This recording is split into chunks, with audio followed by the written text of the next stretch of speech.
네, 이웃에 사는 여성을 스토킹하던 남성이 이 여성을 살해한 사건이 발생했습니다. 네, 스토킹에 시달리다 못한 여성이 경찰에 신고를 하자 저지른 일이었는데요. 뉴스 따라잡기에서 자세히 취재했습니다. 네. 김기만 아나운서 나와 있습니다.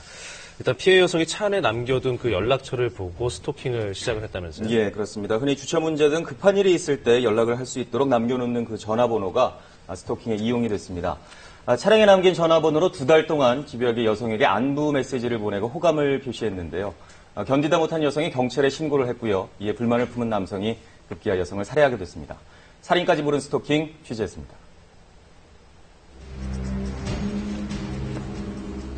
지난 24일 밤 자정이 다 될 무렵 인천의 한 주택가에서 한밤에 정적을 깨는 비명소리가 들렸습니다. 수련해서 강도라고 신고해달라고 신고해서 코질을 해서 그래도 튀어나왔대요. 나는 조금 작았던 게 집에요. 구멍상을 열었어. 그렇게 나중에 눈썹을 금방 한 마리 쏘나고. 밤중에 한바탕 소동이 벌어진 주택가. 그 시간 관할 경찰서에서는 강도 사건으로 추정되는 신고 전화가 빗발쳤다고 합니다. 당시에 신고가 어떻게 됐냐면은 도둑이 들었어요. 처음에 그랬어요. 112 신고가 되고 그 다음에 강도다. 뭐 삶을 해결하고 한다. 이런 신고가 짧은 시간이었지만 여러 번 들어왔어요. 왜냐면 주택가기 때문에. 현장에 도착한 경찰 눈에 먼저 띈 건 집 현관에 쓰러져 있던 50대 여성과 당황하며 여성의 곁을 지키던 가족이었는데요. 여자분은 그 현관 안에서 쓰러져 있는 상태였었고 동생이 있는데 몽둥이를 하나 들고 있어요. 쓰러진 여성의 상태는 매우 심각했다고 합니다. 환자 상의에 출혈한 흔적이 많았으며 환자 상체, 가슴, 목, 옆구리 등 4-5군데 칼에 의한 자상 자국을 보였습니다. 환자 상태는 매우 안 좋았으며 빨리 압박 처치를 하고 바로 이송을 해야 하는 상황이었습니다. 그런데 처음 신고받았을 때와는 달리 응급환자는 여성뿐만이 아니었습니다. 이웃집 지하실 입구에 50대 남성도 다친 채 쓰러져 있었던 건데요. 피해자 어디냐면 저쪽에 있다냐고 지하실 계단은 그 계단에 쓰러져 있는데 그 당시에 보니까 벌써 피가 흘려있다 남자가. 한밤중 여성의 집을 찾아와 흉기를 휘두르고 자신도 저항하는 가족에게 폭행을 당한 53살 이모 씨. 자, 알고 보니 이 씨는 여성의 집에서 불과 30m 떨어진 곳에 사는 이웃 주민이었습니다. 도대체 이들에게 무슨 일이 있었던 걸까요?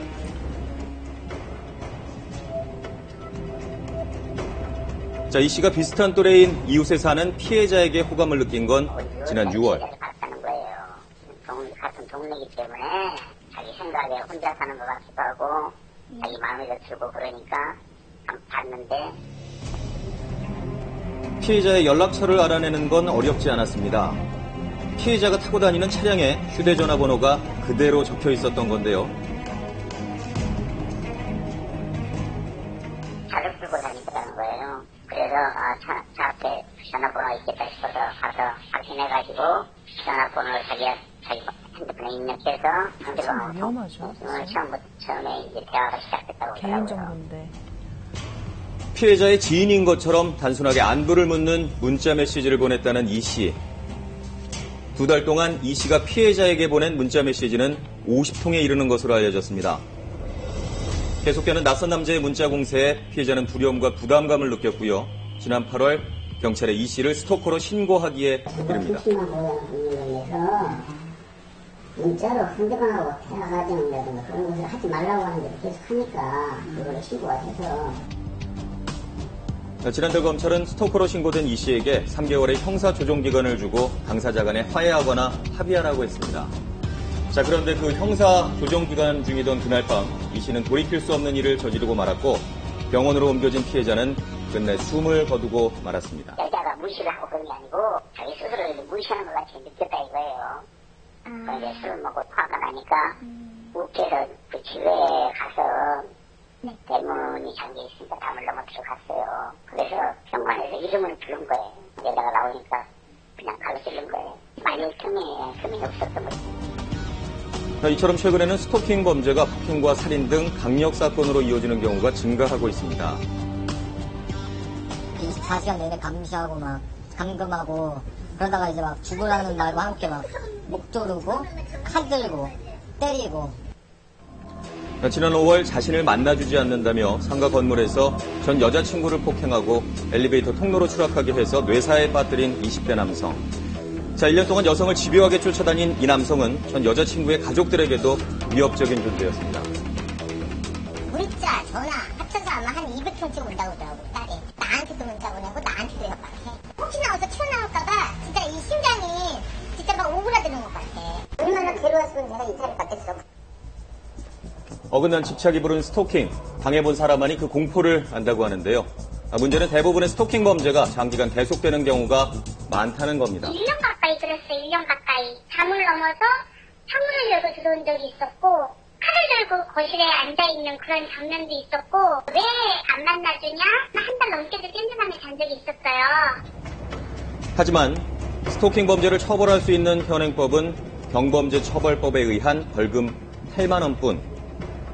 때문에 경찰도 수사 의욕을 상실하게 되고요. 피해자가 신고를 꺼려하거나 피의자 역시 처벌을 두려워하지 않을 가능성이 있다고 전문가들은 말합니다. 즉 실효성에 문제가 있다는 얘기인데요. 사실 우리나라는 스토킹에 대한 처벌 기준이 너무 굉장히 약한 것이 사실이죠. 스토커를 하는 사람도 내가 벌금 8만 원 정도만 내면 되는데 이게 일종의 죄가 아니라는 생각을 하게 되거든요. 무엇보다 스토킹을 피해자의 입장에서 심각한 범죄로 바라보는 사회적인 인식이 필요하다고 지적을 합니다. 가해자는 사랑하기 때문에 그런 행동을 한다고 하지만 피해자는 그런 사랑을 원치 않는 거죠. 그리고 그런 사람의 행동에 대해서 굉장한 불쾌감과 공포심을 느낀다고 하면 중대한 범죄다라는 인식이 필요하다고 봅니다.